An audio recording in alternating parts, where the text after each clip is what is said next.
It is fine. First of all, I didn't get to talk to you at TCM last year. Okay. An amazing presentation. Oh, thank you. Wasn't that a blast? That was so much fun. And you know what was great about that?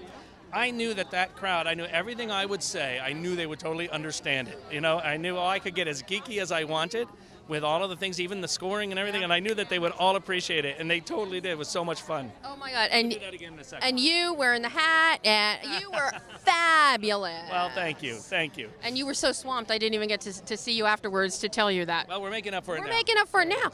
But now, I mean, with everything that you have done, I mean, I still remember I was telling the rep, you know, first time we sat down and talked was for Cars 2, and we talked about composing a song for Mater in the bathroom stall. Yes.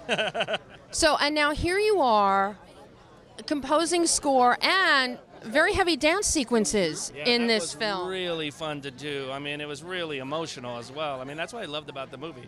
It's so emotional. Mm-hmm. And for me, I'm really attracted to that. I don't know what it is. I don't know if I like sad things. I don't know what maybe it's cathartic for me, but I just love the film. And I was so happy and proud of Colin for actually finishing Jurassic World and then doing this before Star Wars. You know, I just thought that was so smart and so great of him to do that, and it just keeps his creative toes going, and I think it's the best. So happy to be here. So how is it working on, say, a Disney film or a Disney Pixar film as opposed to a smaller independent film such as something like The Book of Henry? Well, you know, it's actually, for me, it's not that different. I mean, the difference is more schedule. You may not have as much time to record what you want. You may not have as much money to get the orchestra the size that you want.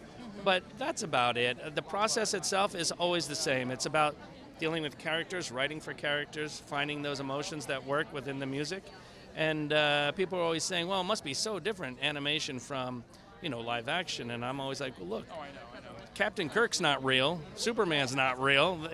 He's as real as Remy the rat or the car that talks. You know, it's all fake. None of it's real. But if the story is told right, it could feel real, and that's what we're always looking to do.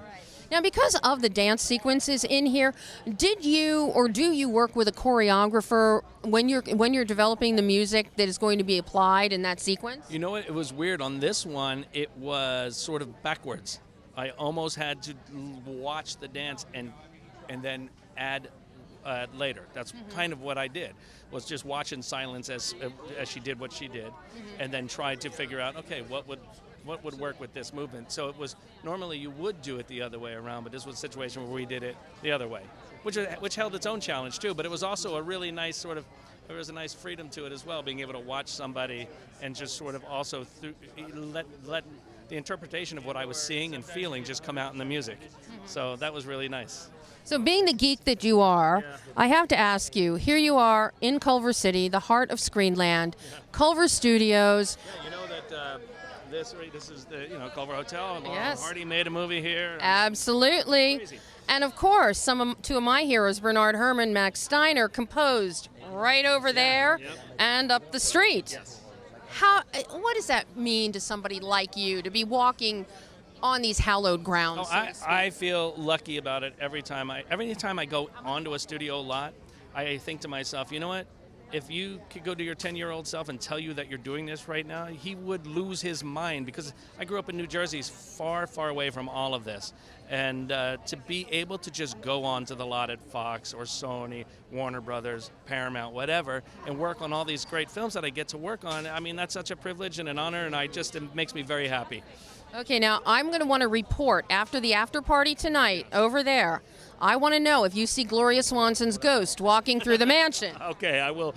You'll be the first I tell. Absolutely. That is one of the that's a big legend in Culver City. So, thank you, Michael. Absolutely. Congratulations. Nice to see you again. Take care. Seeing you. Bye-bye.